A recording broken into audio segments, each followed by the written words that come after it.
everyone, and welcome to Spiral Out Podcast. I'm your host, Chris West. On today's episode, we have Sean Cheetham. Sean did the portrait art for every member of Tool that you see in the Fear Inoculum booklet and album, like inside. And Sean also did the Fresno 2020 tour poster of the skull. That's super awesome. He does a lot of cool remarks. He's probably the most amazing painter that I've had the pleasure of speaking to. The guy's just crazy talented. I mean, there's a reason Tool picked him to do, portraits of them. So stay tuned for that. On some of the news end, we've been a little quiet on this end. It's a transitional period. Got some new branding coming up. A lot of cool new things in the works for the future of the podcast and stuff I can't talk about quite yet, but very fan-orientated. Should be very interesting year. Pucifer finished their first leg of the tour. We got a whole nother leg coming up. I will be in the last show at Prescott. I also recently went to Jerome, which what an amazing place that was. It's at the top of this mountain. If you have not been, please go. It's quite the interesting drive. A lot of beautiful scenery. The town of Jerome is just very unique, and then the Pucifer store itself is something you just have to go to. If you're listening at this podcast at all, you obviously have heard of the store, and I kind of put it off for a really long time, and happened to finally be within a couple of hours, and I just had to go. I feel dumb for not going earlier. They have a bunch of cool Pucifer posters and APC posters and a lot of cool merch and super fun, and get a gelato. The gelato was amazing. I got the plum one, the sorbet, delicious. The, person working there, River, super knowledgeable. We had a great little chat. Steven, who was working at the store, was super nice. Door down was the cellar, the wine cellar, and that was also fun. I'm not a drinker, so I didn't get any wine, but the lady that worked there was very nice and knowledgeable as well. And everybody was super willing to talk to me, and it was very fun. If you are anywhere near Jerome and have ever thought I don't know, just go. It's well worth it. It's well worth the drive. Super fun. So follow me on Instagram at spiral_out_pod. Website spiralout.podbean.com. Facebook Spiral Out Pod. Thank you for listening. Enjoy Sean Cheetham, Spiral Out.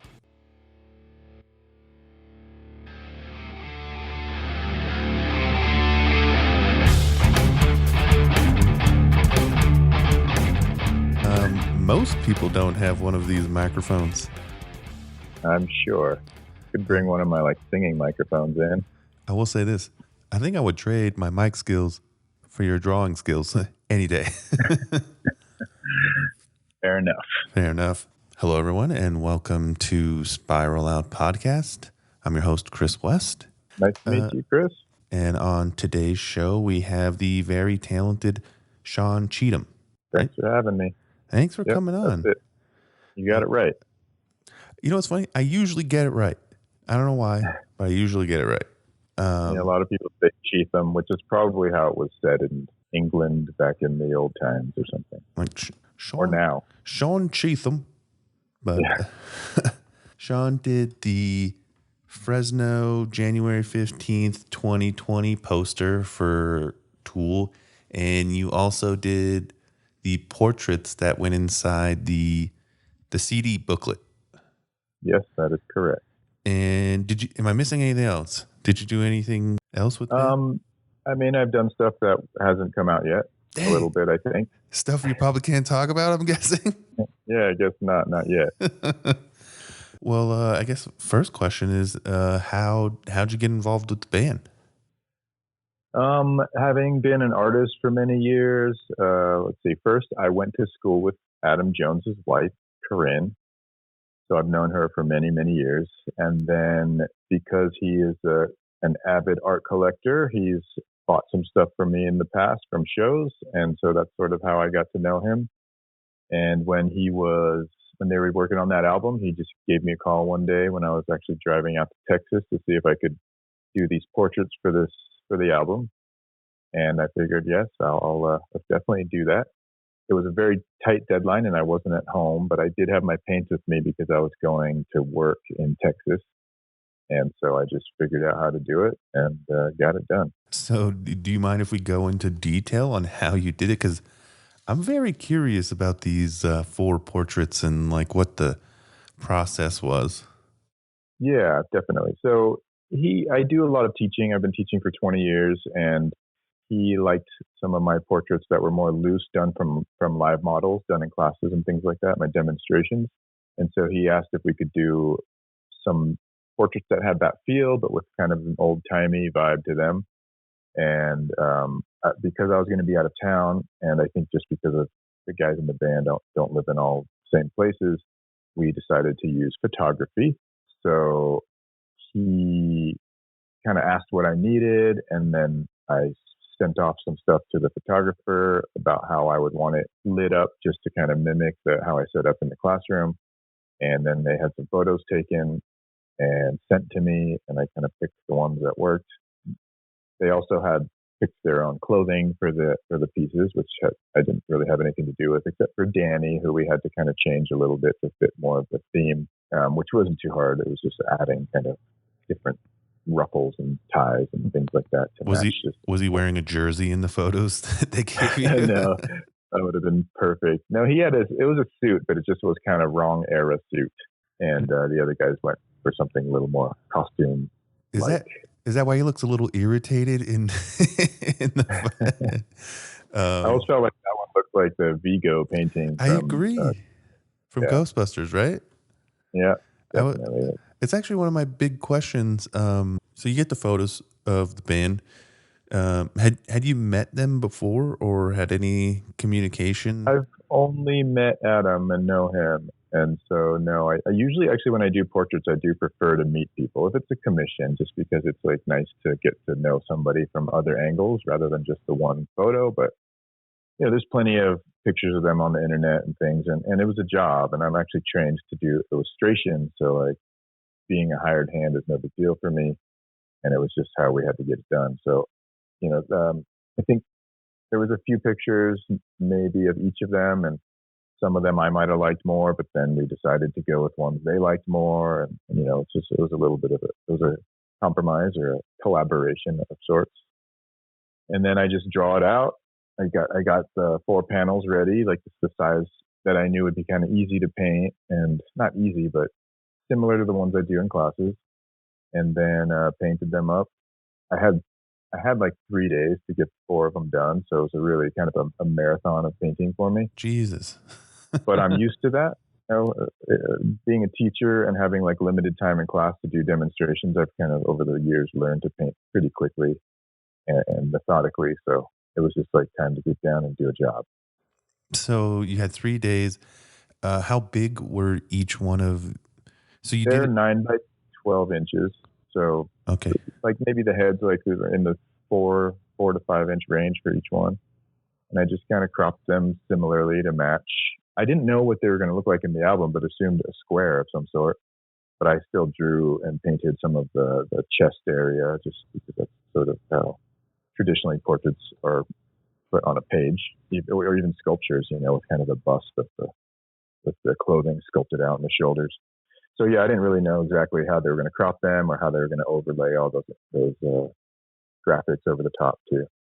So I just painted them, according to Adam's orders, which was just like I do in class, so it's a little bit looser style sometimes, but it was, when I'm doing a job like that and doing it from photos, it's hard to be more loose because I'm working with a photo that's pretty easy to see all the details. So, it was a balance. Paint them too big because I knew they were going to be shrunk down. Okay, so they told you they were going to end up in the CD booklet? Yeah, I knew they were going in this album that was this big album they were working on. But I was relatively early in the stages, I think. The designs weren't done. Everyone was kind of working on different things, all the artists at different times. So, I just basically knew do some portraits that are going to go in the album. That's all I knew. That's still pretty wild. Yeah, it's like, I mean, I've done illustration stuff, but I never did anything like that. It's more like fine art, but for illustration purposes. What happened to the original photos you got? Were they just digital? Yeah, they were just emailed to me, and so yeah, no actual printouts. And Dude, I use a monitor. I would love to see those photos. Yeah, that's something I probably can't show. Dang. And then they look like the paintings. I don't believe you. I mean, I'm sure they're very, very similar, but it'd just be, again, I'm not asking, but I am curious. Yeah, it'd be a fun thing, like 20 years from now, I guess, to be like, hey, look at this. It's interesting how they had, they pose themselves, but yeah, I don't. Did you have any saying on how they were posed? No, they went for pretty standard. I mean, I think I mentioned when I was talking to the photographer, mainly for me, it was like a lighting issue. Like I want to make sure like traditional portraits that I like, at least from the olden times, are sort of either like one window or one light source. So just, and photographers really like to flood lights into the two pictures to light up shadows and things like that. But I want shadows to be shadows and lights to be lights. So I happen to know the photographer too, who was doing most of the pictures. So I was able to just kind of communicate with her about how those were done. And there was still lights, whether they were bounced off of some sort of something or other, or extra lights. So, having a knowledge of form and things, I could kind of darken those areas as I painted, or just not look at those things and not add extra lights to create more dramatic form in the lighting. What about the paintings? Where did those end up? Like, did you have to send those to each individual person or management, or? Originally there was no plan. It was just kind of do the job, and it was a job, and I can do whatever I want with the paintings. And, but actually the label ended up buying them for the guys. So I just sent them all off. Right. Cause I'm guessing you had to paint them and then like scan them to give them to them originally. Yeah. So that was really a tricky thing, because the way oil paint dries, and there's 4 paintings, it can be half dried, some of it, and some of the other ones would be fresh. And I want them to look, when things dry out, they get a little matte and flat sometimes with oil paint, and that's where varnish comes in and things like that. But I didn't have the time, so I was really like trying to make sure that I could get them painted, staying wet enough looking, so that when I had them photographed, that they would all look how I intended them to look. Generally, you wait like 6 months to let something dry and then varnish it. And I just didn't, like I said, I probably had a week, but I made the deadline shorter because I was trying to get them to the photographer. So I had a photographer that I just contacted some friends in Texas where I was headed to see if they had any photographers they worked with. And I was able to hook up with a guy who was able to shoot them pretty quickly for me. But at first I was thinking, well, I had pretty good luck shooting photos with an iPhone, and I knew they were going to be small. I also had just a regular digital SLR camera with me and some lighting. So I thought, well, I'll try and do it. And none of that was working out. I even bought the new iPhone that had come out at the time. Maybe it was 10 or 11 or something, just to see if I could, have a higher resolution version of the picture. But man, whatever they did with those new phones, they're terrible for taking pictures of art. I think because they cater to people taking selfies mostly, which they want to knock down the highlights on the face. Sure. And that's definitely not what I want, when taking pictures of art. So I had my iPhone 8, and I show these to people sometimes, like the 2 pictures of the painting, how it looked with the old iPhone and the new iPhone, and how they look.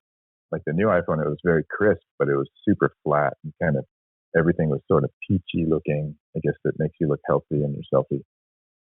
So I was able to use the photographer, and some of it was partially dried. I don't remember which ones I painted first. I may have started with Adams just because I knew him. And so that one was like kind of starting to dry out in the darks. But it was fine. Because the photographer was able to do it quickly for me. And he took really nice photos, but it was a little stressful, but just all jobs like that are. So again, I don't have much experience with photographers taking photos of fine art, but I'm guessing there's like a stand or something, or they just like lay them on the floor and take pictures. Like I'm very curious about this. I think the general way to do it with two-dimensional art is like to have two lights with soft boxes, maybe with what do they call it, polarizing filters and polarizing Sure. lenses so they'll shoot at 45 degrees from either side usually, so that the light is even from top to bottom and side to side, and then whatever kind of camera they use, whether they use film or digital. This guy used digital, so it's very quick. He can send me through the internet a very high resolution version of it, and then I could send those off. Color is just a tricky thing, where he had the paintings and he's able to kind of match them as best as he can and as the best as his equipment can. But to me, it's always a little different. I feel like there's never been a photo of a painting like that looks as good as the painting, or it's hard to say. Like if the painting looks good in person, I don't think the photo can ever really look better. So it's just another interpretation of it. Agreed. And that's just part of the deal. So, well, I've done videography a lot. I went to film school and whatnot, and I've worked with tons of different cameras, and every camera is different. Like every camera's color is different. I mean, I've taken two different cameras and filmed the same thing at the exact same time, and you will get a completely, just slightly, the green's a little different. Yeah. The skin tone's a little different. It's so again, I guess very curious. I am very curious to see what the different iPhone pictures. You probably can't share those either, but I'm gonna ask. I mean, I might be able to share them privately with you. Sweet, but they're just pictures of the paintings. So I did post paintings anyway. So yeah. So you were talking about earlier how you like to meet your subjects. Yeah. That's very interesting to me because sorry, I hope you didn't hear that. Something glitched out there for a second. I just lost you for a second. Again, the art that I've looked at of yours is just so detailed. It almost looks like a photo, but not really. You know what I'm saying? Like it's just so lifelike. Definitely. And what's your process like when you meet somebody and you sit them down and? Well, I mean, it's kind of changed over the years just because I've been at it for so long. The reason I really wanted to meet the people in the beginning was just because I painted from life mostly, and not for jobs, but for teaching and practice and for all my learning, and you kind of really understand how light falls on a form in reality. And so when you go to photography, you can kind of figure out the things that are lacking from a two-dimensional version of it. And so I think that just helped me to kind of understand more of their skin tones and just the features. Like somebody might look a certain way from one angle, and that's not really exactly how they look all the time. So I think getting a better feel for what the person's like would, or taking pictures from many angles and then picking the right one. I can always flip back to other photos to find things, that are kind of obscured in maybe the photo I'm using, but I can figure it out through looking at another one. And so in painting from life, you can kind of just move around and lean side to side and look at something if you can't quite see it. And it helps you understand what's happening on the other side, even if it's not making it clearly into the painting. It does help you understand what's going on. So I think for me, it was partially that, and then a little bit of just the character of the person to understand what they were like as a person, because there's something to that. I think that, I don't know if that's something I could explain about how I would put that into a painting, but it just helped me. If I know the person, I can sort of bring out their character a little more or whatever. I guess that's my next question, because it again, looking at your paintings, I feel like there is a intention emotionally, I guess, with the images. So yeah, and again, it's like, how do you explain how you captured that? Like, tell me how you told me a story visually. You know what I'm saying? Because that's what it feels like. That's something. I feel like that's just something that I can't, it's not explainable, because even having been a teacher, for so many years, it's not something I can teach people, or, some people just have it and some people don't. And I don't really feel like I personally would say I have it, because I don't know what it is, but people maybe feel it in my work. And so, it's hard for me to talk about, but because I don't really understand what that is, other than just, for me, it's the experience. Yeah. Or just a general experience, over time. But I do come from a family of artists, so maybe it's just in there. My son's an amazing artist at a very young age, and it's just something I think that's can be built in, something you can learn, I'm sure, too, over time. But It's not something that is easily explainable, the emotional aspect. And I think that's where meeting somebody from in person would help me get a feel for the type of person it is. And maybe, maybe it just makes me more loose in parts of the painting, or more tight, depending on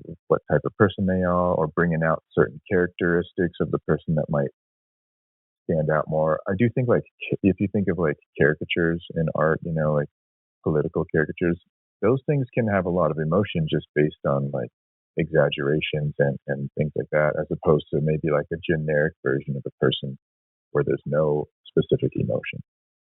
So I don't know. I've been told that my portraits look like caricatures of the people. I didn't ever think that. I always thought I was just trying to match what I saw, but maybe there's something to that. And that's what I talk to people about in teaching. It's just like the subtle bit of caricature that makes somebody a unique person versus a generic person.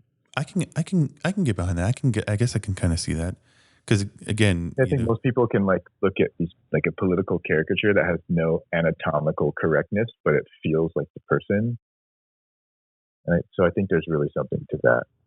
So I guess what I think you're saying is like your portraits, though anatomically correct, still are artistic enough to have an underlining meaning that isn't quite human, or maybe I'm saying this wrong. Yeah, or extra human or something. I don't know. Yeah. It's hard to say, but yeah, I think there's very few people I've come across painting from live models that I think I think almost anybody has something interesting for me to find when I'm painting. There's just been a few here and there, maybe over the years, that I couldn't find that character, but maybe it had more to do with their personality than their like looks on the surface. So is this character, do you create like a story even? So say you met me, right? And you didn't know anything about me. And you're like, I'm going to paint this guy and his weird face. You sit down, you talk for like 5-10 minutes. And then you said, do you usually have the person stay there the whole time you're painting? Or is it mainly a photos now? Or you say it's changed? It's changed. I mean, I've had people request that I do it from life, and then they have to sit as long as I'm painting. And I've been able to paint. I paint much quicker than I used to, but for commissions and things like that, I generally just use photography because for me it's just as easy to paint from a photo because the photo won't move. I can paint at any hour of the day. There's a lot of pressure painting from a live model, and I do it, but that's different. When I'm teaching, I'm trying to just talk about certain things to students and not trying to like please somebody through their portrait. There's a lot, like the pressure of making somebody look like they feel like they look. Oh, that's gotta be so strange. Tricky. Yeah, it's like, and you never know what you're going to get. I've had people who are super happy with it and they think it feels just like them, and I've had people who feel like it looks nothing like them or they're missing something. What do you do in that situation?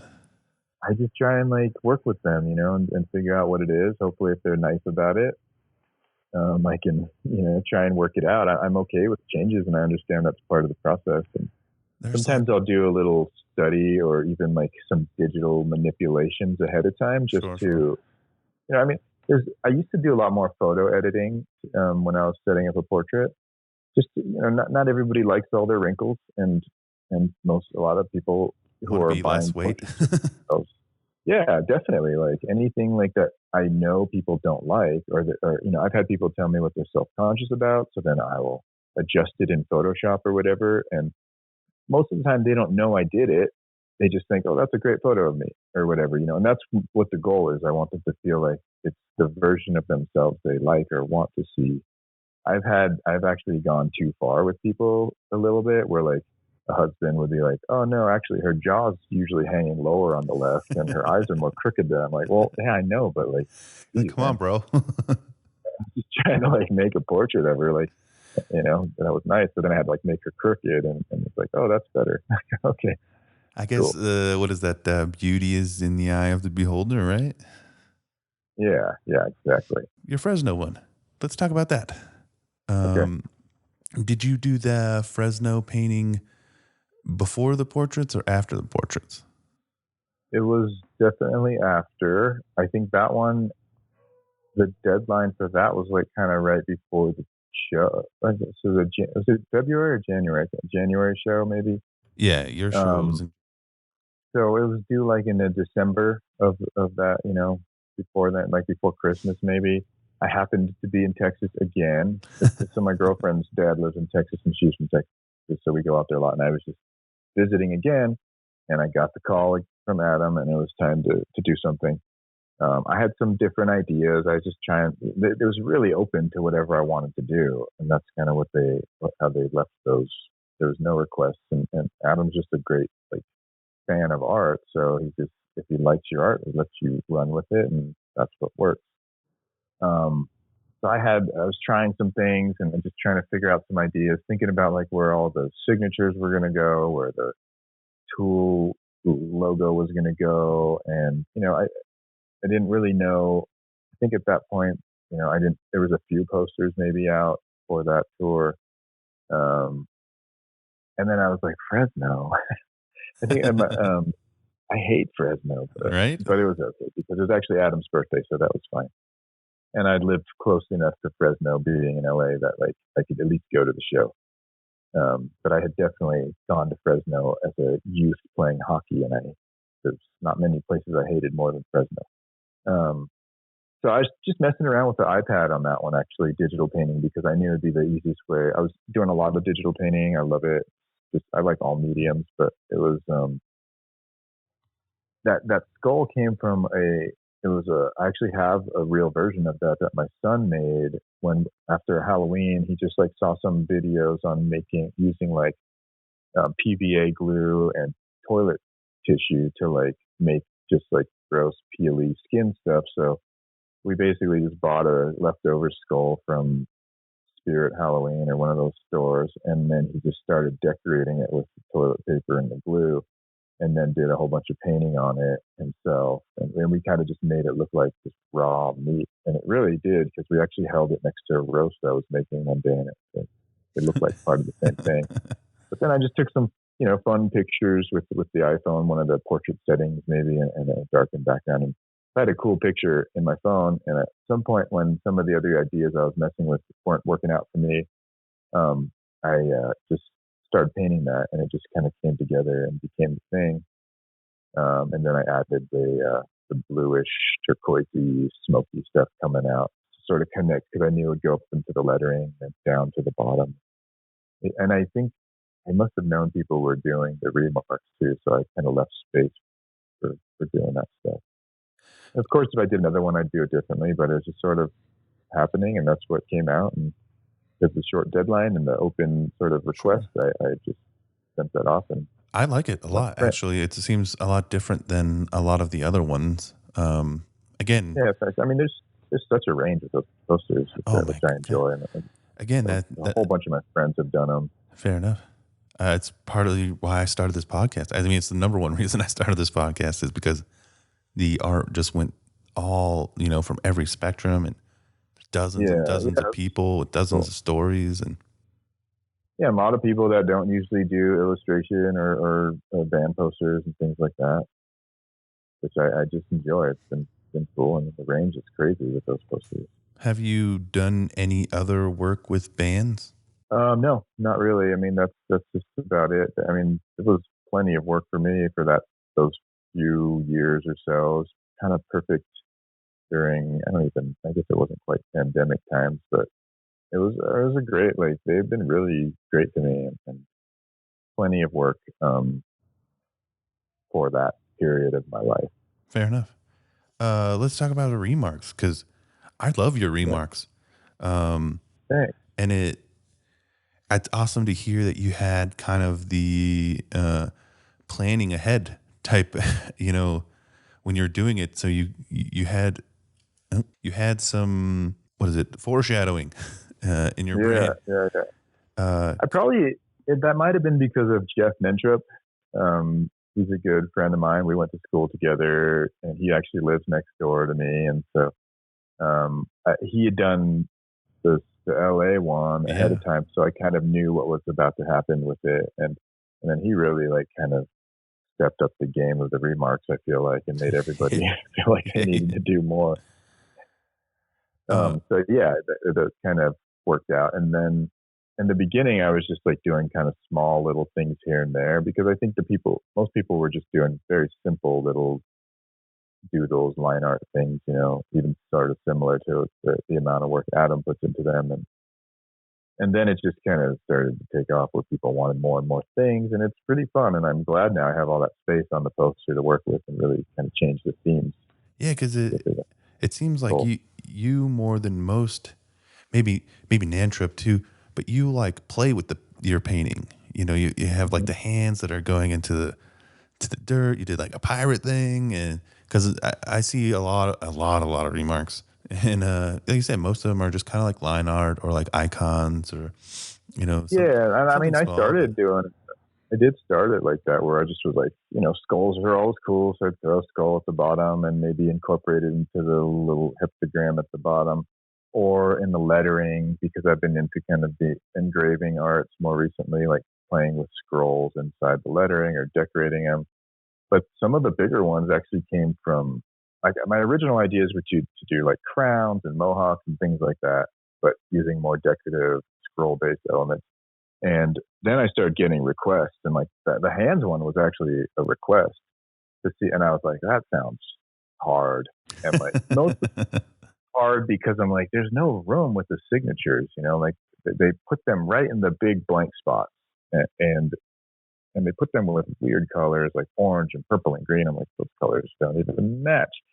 But I was able to find some prints and work with people on different things and how I could, now I work around the signatures and I think it looks actually okay. But I was scared to get too close to the signatures because I know how seriously everybody takes everything, and I didn't want to like impose on the signatures or do any of that. But yeah, the hands one kind of was the first big one, I would say, and that was a request. And I just figured it out. I mean, I think I had some other ideas for hands, but not just like to make the skull have hands, because it just felt like that's really cramped in there. But I think it worked out pretty well. No, I think all of the ones I've seen that you've done have been awesome. The octopus one, pirate one, hands one. Yeah, what? Thanks. Yeah, I've got a couple bigger ones coming up soon, just through requests. People that have specific things they want. And I kind of enjoy like having people tell me their ideas and then working with it. Still have a stack. I'm just like, I was slow to move them out. I should have moved them out like pretty quickly. And I think that was I was just so busy doing other things. I didn't have the time. And that's when I started doing like the quicker remarks in the beginning, and the prices that they were going for were, comfortable enough to just do a quick thing or just a signature and send them out. But then I started getting the requests and liking some of that stuff. So I do have a decent stack left because of just how much I don't. Good to know. Don't work on. Good to know. I don't know exactly how many, but it feels like a pretty decent stack. Fair enough. The tool community. So your poster was a little early on in what I consider like this tour is like grand. You know what I'm saying? It's like 2 legs of the tour. I think like Definitely. 36 in each or something. And yours was relatively early on. Yeah. Have you seen a change in like that poster community? And like you said in the beginning, people were getting just kind of these small things, and then they were getting big ones. And I guess so. Like I feel like in the beginning, if I just put them all up with signatures and a price on my site, I could have just like sold them all quickly, no matter what kind of remarks were happening. And then I think I do feel like Jeff Nentrop changed what people wanted with remarks and started having just requests and seeing what people could do. I don't know if it changed with other artists, but it did change, I feel like, with what I've noticed with the collectors, people feeling like, oh, well, they can ask for more things. But I'm not like fully like in the community, I would say. I know a handful of the people that are really into collecting the posters and some of the people that run the forums and things like that. And, people tell me about like how the market's going, and it definitely seems like it goes up and down, and seeing what people put things on eBay for or whatever. For me, it's just like people are now wanting more stuff on them, and see. I think after I did a few, like after the hand specifically, I think because it really changed the poster, it opened doors for people to like have some ideas, that I would be willing to do and requesting them. And so, I mean, those require a lot more work than just adding signatures. So had to charge more because it's work. It's like some of them could take me a day of work. So, yeah, And I mean, I've seen, and now, I'm getting people who are requesting some cool stuff, but it's definitely a little more like the jobs are a little more involved and bigger, and I'm doing less and slowly working on them. So yeah, it's hard to say. Like I don't follow the market too much or the trends, so I don't know. But for me, that's changed. Where I'm now, it's just like now how much can I change what the poster looks like and change the theme or add a theme to it, because I was doing a lot of the lettering and stuff, and lettering seems like a simple change, I think, because it's just letters, but like doing like the leaves and stuff, sometimes those would take me so long. I was getting a little frustrated where it's just like kind of tedious stuff to me. yeah, But I like how they look a lot. But I'm just like, oh my god, the lettering. It's like I don't know if people care enough to change the lettering I've for only me seen a for the couple. amount of work. I've only seen a couple of artists mess with the lettering. I think maybe Yeah, one other person other than you, but it definitely yeah, does give it like a whole new feel. yeah. And I think some of them I was doing. I felt like the lettering almost was like you have to do something big with the skull too, otherwise the lettering takes over the poster too much. But for me, the lettering just came from like again studying engraving, and like that's where my interests are, learning kind of the language of the scroll and engraving, and so I was naturally drawn to wanting to mess with the lettering and just kind of fancy it up a little bit. And then now people are having requests for like to like kind of do stuff within the lettering that matches whatever theme we're going with the skull. Have you ever had to turn down requests? Like, no, I'm not going to do that, bro.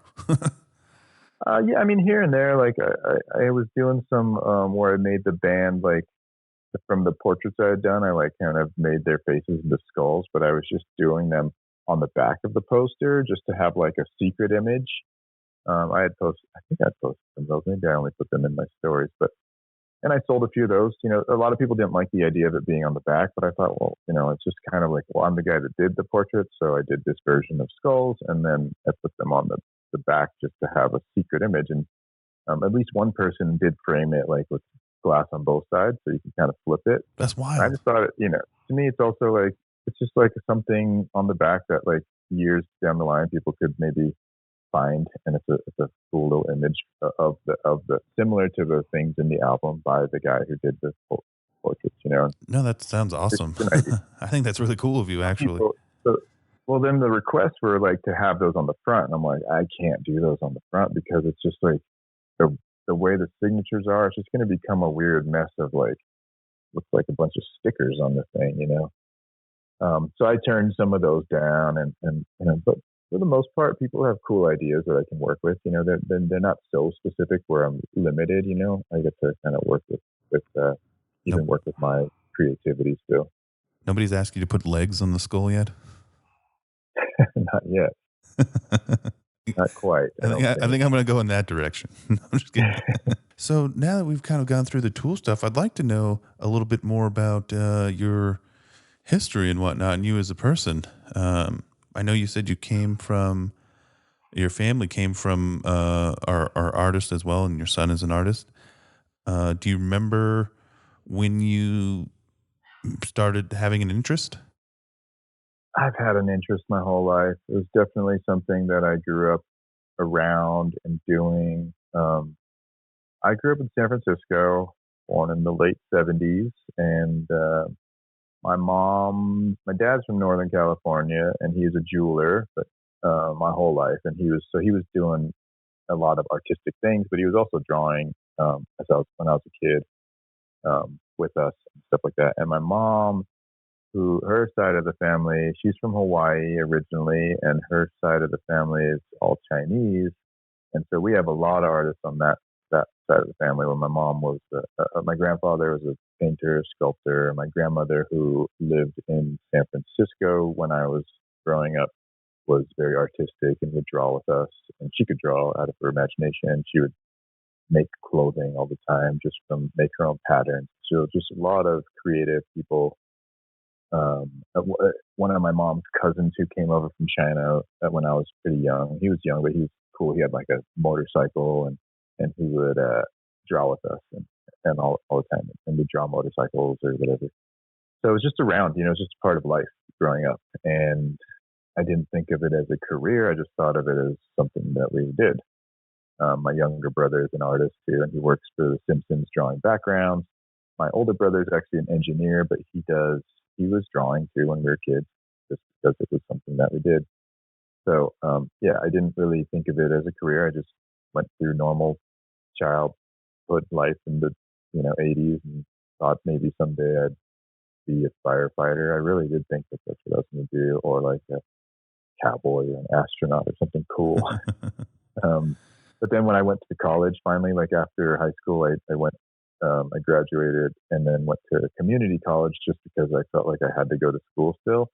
And I just found myself dropping out of all the classes and just taking the art classes over and over again. Yep. I was a natural at it. It was something that came easy to me, and teachers knew it, and they would let me. It was pretty easy because they would let me like do whatever I wanted while everybody else in class was like working in class. It's like, you could just go outside and draw. I'm like, okay, cool, I guess, or whatever.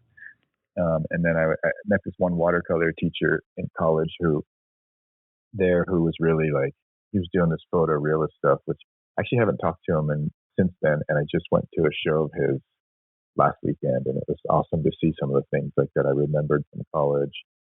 So he was a big inspiration, where just like, he was a professional artist, and he had all these like older folks in the class who were taking his class all the time. And it was a watercolor class. And I really I kind of latched on to that class and that teacher and just kept taking it over and over. And then through him and some other teachers, and then one of my mom's cousins who went to Art Center College of Design in Los Angeles, Pasadena more specifically, they were all encouraging me to go to that school. And I thought at that point I wanted to kind of work on Star Wars and those kinds of things.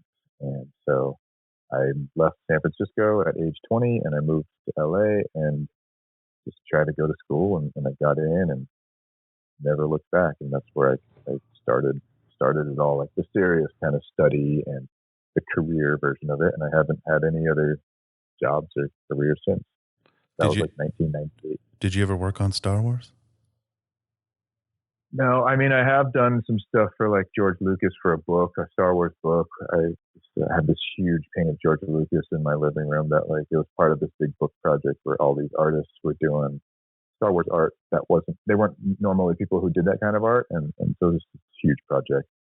So I did get to work, sort of for him. He had to approve the sketches and everything. I had this huge contract about like the rules about what we could do with it and not do with it. So, I ended up just not wanting to do illustration work is what it was, because in the beginning of my training, we started doing oil painting, and then I just fell in love with oil painting and having teachers who were showing in galleries. I thought, well, that's cool. You just get to do whatever you want and sell it. Like, that sounds more like what I want to do. So I went down the path of kind of doing fine art for galleries and thinking about being a teacher of painting. And by the time I graduated, which was in 2002, I had gotten into a gallery I wanted to show at and sold a bunch of stuff and gotten a job teaching at this new figurative art school that was opening in LA. And so like all the things I thought I would do when I was 50, I was doing, in my early 20s, and it just kind of never stopped, never looked back. And then I've done illustration since, but like it took many years for me to actually do some illustration, and I sort of did the fine art thing for a long time. Do you remember the first like big painting? Because I've listened to some of your podcasts and your other ones, and I understand that like some of your portraits go for thousands and thousands of dollars. Yeah. Do you remember like the first big one you sold? Where you're like, what the hell? It's fucking $50,000. Yeah, it was at that gallery I was showing at. So a bunch of guys I knew that were kind of young but ahead of me were doing well, and that kind of guys doing that stuff. And I got into the gallery, and I just through a connection, through teaching, I got into the gallery by somebody who saw my work. And then I gave him some of the big paintings I did in school, and some of them were like I had done some religious theme paintings that just because I grew up Catholic and maybe needed to get it out of my system. For sure. But like some of those paintings like that, like I did this huge crucifixion painting. I mean, huge for me at the time, 4 by 8 feet. And he had it, he liked it. And yeah, it's pretty big. And that was the stuff I was doing in college, like trying to finish up for my, to get my degree. And he sold some of those for like $10,000, and I was like, whoa, this is cool. I like this job. Right. Right out of college, it was great. And then that just sort of, sort of rolled into showing with another gallery who raised my prices eventually, like maybe like 400% during that time. And, it just kind of was a good time for coming out and doing the fine art. But then eventually, economy affects that career. And then I maybe had to focus more on teaching and things like that. Teaching will always be something that I can do and I like doing, and people, no matter what the economy is doing, people want to take classes. So I've sort of just gone back and forth with doing gallery stuff and doing commissions and doing the teaching. And then at some point, teaching for me was amazing because I got a full-time job teaching, which was paying me a really good salary for like a short amount of work per week. And then I was teaching some Hollywood people privately and weekly for, a good period of time. And then I started traveling to Europe to teach. And so I'm like, wow, teaching's great right now. I'm just going to teach. And so I've been teaching a lot. But this is my 20th year teaching, I mentioned earlier maybe. And this is the first year I've kind of taken the most time off from it. My gift to myself in my 20th anniversary. You're just like, all right, I'm going to chill. Yeah, I'm going to chill. And I moved out of LA. So my girlfriend and I live in a house like north of LA, but we're kind of on the edge of the wood. And it's just harder to travel now for me. Sure. And during the pandemic, I was forced to stay home, and I was just like traveling so much for teaching, like all over the country or to Europe or whatever, that I just wanted to like stay home for a bit, and I wanted to spend more time with my son. And those two things were, had to happen because of the pandemic. So it was just like perfectly like, oh, it was great. I'll take another pandemic. Right. You're like, stay home and work. Yeah. You're like, everybody's having such a terrible time. Not me. This is great. Yeah, I'm like, stay home. I'm spending all this time with my son. It's been great. I feel like the fine art that I've seen, you still have a particular style that very recognizable. I feel like if I had your paintings up against a few others, I'd probably be able to pick them out. But yeah, maybe not. I mean, it's probably like, it's definitely like I'm sort of a mix of all the people I learned from, sure. I guess, and I think I hear that a lot, and I think that's sort of true, I guess my real question with saying that is, did you notice when that started to happen? Like, because again, nobody starts off, and maybe you did, but nobody starts off great, I'm guessing you had to learn over time, or like move in certain directions of like, okay, I like the way this goes, or I like this technique. And can you touch on that? Did you notice? I think when I started studying seriously, everybody I learned from, you kind of just take a little bit from them, and if you like their work, you try to paint like them. And I've been guilty of my whole career, just like looking at other people's paintings and being like, God, I wish I painted that or painted like that or whatever. But in the end, I always have to remind myself, like, I do what I do, and other people wish they could do it the way I do it. And so I've just sort of, I think, I'm just a little bit of everybody I've learned from in a way, and then whatever other influences now are coming into my work from just doing other things. So I think it's just happened over intense years of study. It hasn't really been a hobby for me. It's been quite a so far long enough career of being busy and doing tons of stuff. And then, sometimes the galleries like say, oh, I want more of this. And then that kind of becomes your thing for a while. Or if you resist, which I was often known for doing, then I wouldn't do it, or change it up a little bit for myself. But yeah, I think it's important to take from the people you learn from, but then still be yourself somehow. And I don't know if that's something I've done so consciously or not, but yeah, I don't want to just be like a copy of any of my instructors, but I'm sure there's little bits of everybody that I've looked up to in there somewhere, or whatever artist in history I might be trying to mimic or learn from. Do you have any type of like, I guess the word I'm going to use is ritual, but like when you start, do you have to like be in a specific headspace? Do you have any like, all right, I get my coffee and I put on this, or I don't have any, you know what I'm saying? Yeah. I mean, for me, it's like, usually I definitely have to have coffee every day. I mean, that's part of my just daily ritual for sure. The setup's important for me, just as far as like having decent lighting and being able to like not be distracted by the changes in like the sun or something. Like I like a studio with artificial light, so I know every time I go in, it's the same. Painting also requires a lot of setup, just squeezing out the paints and making sure your brushes are ready and everything's there. So I do kind of get tired of that sometimes. But since I've moved into this, live in a much bigger house than I used to live in, like when I was living in the city. I don't really have like a permanent setup now, so I do sort of jump around. Like I'll paint currently in the corner of this like huge bedroom that I have now, and it's been so big and like compared to my old apartment that I've actually moved my guitars and amps. There's one down here next to me just to this corner, and I've moved an easel in here. And so like I've painted in here, but I never set up lighting. So I actually use the daylight, and then I find myself getting super frustrated with it. So yeah, I mean, I should have more of a setup, a ritual for that part of it, but I don't currently. And the other day I was like, my son's painting right now in the living room, and I was painting out there and just relying on the natural light because of the space we have. Um, yeah, music, I like to have music, but then sometimes I just get started and there's no music and I can paint through it.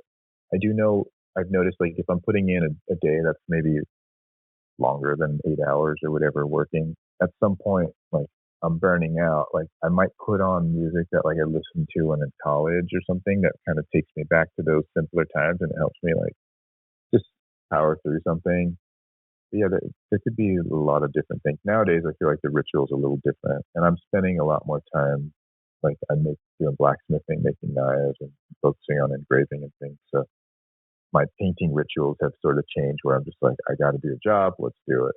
Or even like when I did the portraits for Tool, like I had lighting with me, and I had to set it up in a corner of my girlfriend's father's house just to make it work. But the lighting was what really helped me make sure I was not dealing with any environmental changes while I was working, and I could just focus on it for multiple hours and work straight through. I don't know why, but I'm very curious about having to set up in your girlfriend or is it girlfriend or your wife? Excuse me. Girlfriend. Her dad's. You said like living room. Like, does it feel foreign? Yeah. Like, was it uncomfortable or? No, because I've been teaching for so many years, and it's like when I teach, I don't teach. Well, I was teaching at the college that I went to for many years, and I was full time there. But doing workshops, like I'm totally fine, like working in whatever space. And like I just got back from teaching in Italy. You know, it's like you just deal with what you got. Hopefully, the lighting's pretty good. But I have a portable setup, and I'm used to Sure. I'm used to that. And I think that's where teaching really helped me. And that's why we're now like, I'll just like, okay, we're hanging out in the living room. All right, I'll just grab my portable easel and we'll set up out there and paint. And I get a little frustrated with the lighting and stuff, but like I can do it. And so that didn't bother me. And he had plenty of space. I think I started the portraits in the living room, and then maybe I did the last two in a just an extra guest room, small one. I could put the lighting. As long as the lighting is like the right color, Gotcha. Then I'm good.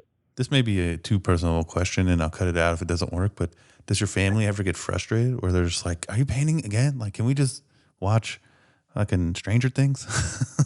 No, never. No one. Well, like my girlfriend's a professional artist. My son loves art. And, nobody seems to care. They know. Yeah, that'll cut and that even one. Like I was married before to my son's mother, and it was like I had to work.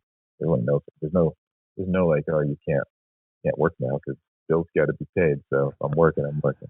Right. See, you said you did the Tool Fresno poster mostly digital. Like it was a photo that you kind of manipulated digitally? I did not manipulate a photo. I just used a photo As that reference? I took. Gotcha. And yeah, so I'd really like keep it away from the iPad, where I'd actually just have it on my phone, separate from the iPad, and I'd just look at the picture and interpret it. I don't know if I ever posted a video of it. And the program I use, Procreate, on the iPad, you can actually they record time lapses, so it's just like the sketches in there somewhere. Gotcha. And I just started with kind of a graphic version of Black and White Skull, and then I started using like these airbrushing tools in the program to like get some textures, and then just layered it. But it was all done sort of like how I would paint in some way. But yeah, no photo manipulation. It really doesn't. It's not even drawn quite like the skull looks in the photo. I guess where I was getting with that is how much digital art do you do? I'm pretty late to the game with digital art because I've been such a traditional painter for so long, and even some of my friends that I kind of came up with painting, like, were surprised when I finally bought an iPad. But it took me maybe like a year or so to actually embrace the iPad after I bought it. And I think the first time I really forced myself to use it was for a job where I needed to design something, and I knew it would be the fastest way to design it, where I could then bring the iPad to the client and show them. And so I just forced myself to sit down and do this one job on it. And then I got the hang for it. And then I really started to like it. And then some other people showed me how they use it for teaching, because you can kind of take pictures of students' art and just manipulate it for them digitally, and then don't have to actually touch the painting. So then I just really started to like what you could do with it. And now it's one of my favorite mediums. It does affect my oil painting, because sometimes like I'll think I can zoom in with two fingers or something, or like undo something like with the snap. You're And just I like, have to like remind come myself, yeah, like on. Actually been guilty of like looking at a magazine and try to zoom in on it, like, right, with my fingers or whatever. Or just like the undo, the thing you Yeah. can, like, the amount of stuff you can do so with so freely without regret. I can just, I try and I undo, and then if I do too much of it, and then I haven't been oil painting in a while, I sometimes am a little haphazard with the oil painting, and have to remember, like, I can't undo that. I got to mix a new color and actually carefully fix it. So it does, it gets in the way a little bit, but if I jump around a lot, it's all kind of related. So is most of the work you're doing these photorealistic paintings? Because you say you had another job. I'm just curious if you're just mainly drawing people. I mean, right now I'm still dealing with posters. I've got some portrait commissions. People love the portraits. A lot of times it's maybe deceased people's family, which I can't meet. So I just, but I'm fine being a hired hand. It's been something I've trained for and practiced a lot. I'm working on a show for next year that my girlfriend and Jeff Mendrup and his wife will be involved with. The four of us are doing a dark Western themed show at a gallery in LA. Cool. So that should be fun. And that's just painting whatever we want within that theme. I'm doing a lot of music right now just because I like the balance of that. I built a big chess set last year for Michelle Pfeiffer, which was a big commission I did. What the hell? I've just worked with her through teaching and stuff for many years. Catwoman? And then she knew I was, yeah. And so I was doing a bunch of metal work, and she knew it. And then I think the Queen's Gambit came out, and she's like, "Would you be interested in building me a chess set?" And I'm like, "Yes, definitely." Didn't realize how hard it was going to be to make 34 sculptures. But I built that for her and had it delivered by Christmas. I'm still trying to finish up a few things, like the storage box for the pieces, but they're not really involved with what chess set needs to be played. So that's pretty awesome. I got a couple nice builds I'm working on for people. I don't do that much for commission because it's hard work, and for what people are willing to pay for knives, it's like it has to be like my paintings. It's a piece of art that it takes me time, and it takes me more time than painting. So if someone wants to commission me, it's got to be kind of either the right job or the right amount of money, because it just takes so long. So how long? So I'm just all over the place. Yeah, right it now. seems like it. It seems like you're just like a Renaissance man of stuff. I do love all that. I'm very distracted, and maybe not distracted, but I have way too many projects going on. And then there's just a ton of knives and armor and things that I'm trying to do for myself just to learn and for fun. So being a teacher, you said you've been doing that for 20 years. When did you know, again, this might be too personal, but when did you notice your son started having the knack for art? And do you teach him the same way you would teach somebody at school? One of the things, I've noticed he had the knack for it very early on. Like when most kids were holding a pencil, they were going to stab something or whatever, he was had this little delicate grip on it and could draw, and just I don't know, he was always really good at it. And that's what made me realize that I think talent can be natural born, because it wasn't that he worked on it. It's just that generations of my family have done it. And so he started early. I don't teach him. I try not to influence him too. I mean, the influence I'm sure is just there because he sees it and whatever. But I try not to I'm not like one of those Asian parents forcing their kid to play piano or anything, and then they're going to hate it. I just like, if you want to do it, I'll help you. If you want help, I'll give it to you. If you don't, that's fine. Like, he doesn't like painting from or drawing from live things, and I prefer that. So he's got a crazy imagination with it, and he's great on the iPad. He's taught me a lot about the iPad, but he's just a natural, and I just let him go. And he was a natural kind of when he started playing guitar and stuff too. Like, he just play by ear. We're like playing Queen solos together or whatever. Like, he just does it by ear, and so he's got a lot of talent and skills. But there was a point where I would see like he'd fill up more sketchbooks than most people I knew who were either my students or adults and things. So he did work at it, and he's pretty obsessive with it. But I try, if he wants help, I'll give it to him. And we've sat down and like painted, fruit from life or copied old master paintings, and he can do it. He's really good at it. And then he's like, I don't know if I like that as much. I like to make it up. So that's great. I let him go with that too. There's not like a competitive nature, like, I got to be better than Dad. I mean, I think he does have that a little bit, and I think that's okay. I try to like remind him that I have a little bit of a head start. Right. But there's always the competition. And it's healthy, everything. I think. Yeah. If we can keep it like just so that you're growing as a way to like have a goal instead of just, being complacent. But, I mean, lately he's been into basketball, and I mean, there's competitive with that. And I don't care about basketball that much, but I'm playing with him, and I'll try and push him a little bit to be better at it, because when he plays with his friends, then he'll be better. Right. All right. I have 2 last questions, and it's questions I asked all my guests. Okay. Well, first of all, were you into Tool before you did any? Because again, you say you were friends with Corin. So I mean, you might have saw the progression somewhat of the band, right? On some level. I mean, I definitely, in the 90s, 2000s had listened to them in school, yeah, absolutely. But I actually didn't own any albums or anything, but I don't even own too many albums nowadays, because it's just like Spotify and it's in iTunes and all that stuff. But yeah, no, I wouldn't say I was a huge fan, but I definitely knew their music videos, and I knew their music, and we listened to them while painting and things like that. But there was a big quiet period where I didn't listen to them before they were coming back out with their album. So I wouldn't say I was, compared to what I've seen, since being involved. Compared to the guy you're probably talking to right now. Yeah. So, but I love music, and I like all kinds of things. The question I have is, do you have like a favorite Tool song? I would say no, I don't. I don't think I have a favorite one. Fair enough. Next question. Do you have, so this podcast obviously, focuses on Tool and that whole thing, but it also is like collecting.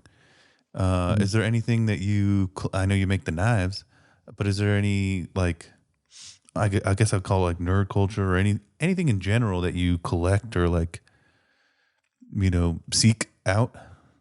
Yeah, I mean, definitely knives. For a while, I was collecting a lot from like makers that I looked up to, either master smiths or journeyman smiths or just guys that make cool stuff. Absolutely kind of got a little bit carried away with that for a while. And I don't, it's partially right now because of where I live, the high altitude seems to affect like the materials, like with drying them out and everything. And just like, money. Expensive to collect stuff like that, but I do love it, and I have a decent collection of knives. I've been into the engraving recently, so now I'm collecting from engravers a bit, just little pendants or zippos or lighters or whatever. I do love that, but part of it is also for learning, because I want to do this. I'm doing those things too. I've got a small collection of guitars I like, but I don't really obsess about that too much. Most of the stuff I guess I've collected is things that I'm interested in doing myself. So it's partially just because I really like it and I want it around for inspiration, or I want to learn from it, or whatever. So yeah, I would say the knives were maybe the more recent kind of collecting thing that I was dealing with. What do you jam out on when you play guitar? I heard you say Queen earlier. Yeah, I mean, just like I love classic rock stuff for sure. I always have. I kind of come from a more bluesy rock background in guitar. I'm not trained at all. I've been playing for many years now. yeah, it's all over the place. I mean, I actually play with Jeff Mendrop, who, again, who lives next Yeah. door. So we're kind of working on some things again. We wrote a lot of music. The guys I played in a band with when we were in school, when we got out of school, we were just playing all over LA, like clubs and stuff. And we wrote all our own music. It's sort of a mix of classic rock, kind of stoner metal, kind of little Johnny Cash country style, some surf rock. Everybody's influences came into it. Lately, I've been really doing a lot of Pink Floyd stuff. Any of it recorded? Your band? It was recorded, yeah. With nothing, it's not on any of the platforms. I mean, we had a MySpace back then, but yeah, there's some things out there here and there, but not too much. We were kind of more of a real like live party band setup. But now I'm just like kind of into learning songs and just playing them and just kind of strumming guitar and singing along, and then maybe like jamming with my friends and stuff. But thinking about maybe new musical projects I could do, like for that show we're gonna do, that Dark Western show. I kind of want to write like that'd be fucking awesome, more Coney style, like Western theme song or something. Yeah, that would be freaking awesome. I can't wait for that. Yeah, we'll see how that goes. I definitely have to get to work on it. It's been a while since I did a show. I'm trying to imagine it right now, and I can see some stuff in my brain in like your style, but yeah, I really can't wait to see that. I guess so. My last I've posted a few paintings like of my darker Western themes.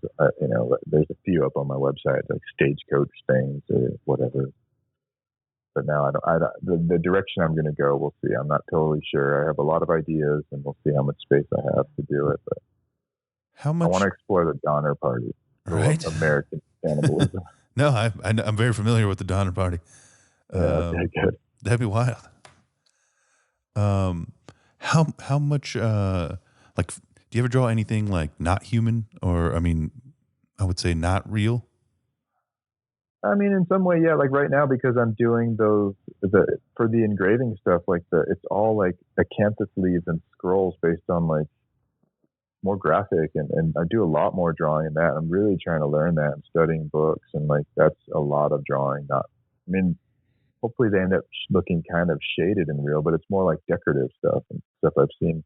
I'm studying it when I go to Rome and the churches and things like that too. So absolutely, now I'm doing a lot of that, and I would say it starts pretty abstractly and just design based with swirls and flowing elements. That sounds awesome as well. Do you have any pictures up of those engravings on your Instagram or anything? Yeah, there's a few scattered here and there. Fair definitely. Enough. I'll post some with unplanned right now, but right, hard. So last question, because you're a teacher, what would be like one piece of advice you'd give somebody who's just starting out or just wanting to get into business, or literally maybe something you wish you would have known when you were starting out? Any nugget of knowledge that you could give? I mean, something that I've felt more recently is like that painting has become my job, so I don't ever do it for fun anymore. And I'm always kind of looking for that it's there. I love it, but like I only do it when it's for money. And I think to remember to just first and foremost do it for yourself, which wouldn't help somebody who's starting a business, but like making a business out of your hobby doesn't make it more fun. No. You might get rewarded with money, but like at some point, that's why I do knives, and that's why I do engraving, and that's why I'm like needing to play guitar twice a day or whatever, or 4 times a day, because I do need creative outlets that are just for me and just for fun. And through doing that, I'm kind of like, trying to find the love for painting again, or at least like doing it for myself. So I think that's the most important thing. Like if you like art and do art, just remember to do it for yourself first, because that's why we did it in the first place. This is going to be a weird question, but do you think you'll be able to find that spark again? It's there, it's still there. I know like on my Instagram feed when I'm looking at things, or not my feed, but like the Explorer page or whatever, there's plenty of paintings, and there's so much inspiration there. I'm reading biographies on Caravaggio, the painter, now, and I love his story and everything. So yeah, it's there, and I just need to like put some time aside to make art for myself. I did a little bit of a self-portrait the other day based on, I just got back from Rome, so I'm like, I've got tons of inspiration right now for but it's almost hard for me because I'm inspired by the armor I saw. I'm inspired by the knives and swords I saw, and I'm inspired by the paintings I saw, and I'm inspired by all the scroll and carvings I saw. So now I got to like kind of keep it together. And I'm sure it's hard too, because like you're probably constantly getting asked to do stuff. I mean, it's your job. So, I mean, you're constantly drawing for money. I'm sure it's hard. I'm a chef by trade, you know? Oh, awesome. I love cooking. I bake sourdough bread. I make pizzas. I got to go make some dough right now. So I love all that too. So another problem. You know, people ask me all the time, like, what's your favorite thing to cook? Or what's your favorite thing to eat? I'm like, anything I don't have to cook, you know? Yeah. I mean, I can feel that because when I spend the whole day cooking something, I don't care to eat it at the end, but I really do enjoy cooking a lot. Yeah. And so, I mean, I can get that feeling. And my favorite times to cook are when I'm not at work. It's when I'm at home with family. And I'm like, you're actually going to enjoy this, you know? Yeah, I can see that. I think it's very related. I think cooking is such an art form in itself, and that very much relates to all the things I do. Except in the end, you get to eat it, which is amazing. Right? Yeah. And I guess where I was getting with that is like, it's hard to find the time to do it for yourself, you know? Yeah, definitely. Absolutely. All my time and energy that I have to do it for work to pay the bills of, living in California, like there's no energy left for it, and that's it. It's just not that I don't love it. It's just that it's become the thing that makes money, and I wouldn't want to make money any other way.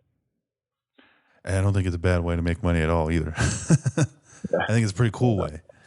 I think it's great. Sean Cheetham, thank you so much for coming on. You're very welcome. Thank you for having me. I had a great time. Yeah, this was super fun. And again, if you ever do another tool painting, I'd love to have you back on. I'd be very curious to know what you'd do differently. Yeah, I know. I've got ideas, so we'll see what happens. Right.